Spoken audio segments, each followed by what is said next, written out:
بسم الله الرحمن الرحیم.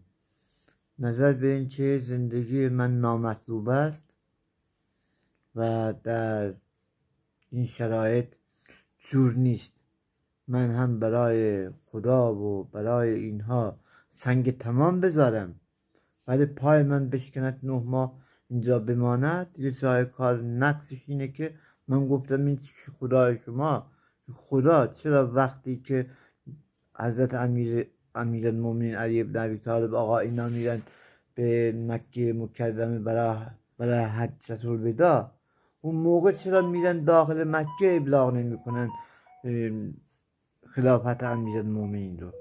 اون موقع آخه ابلاغ بکنن اینا میرن سقف کعبه ابلاغ میکنن، برای اینا خاطره میشه.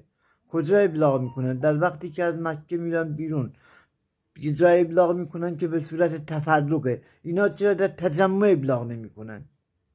واقعی قدیر خم گرچه درسته گرچه خوبه ولی باید هنگام تجمع اتفاق میافتاد. به خاطر این من با خدا اختلاف دارم.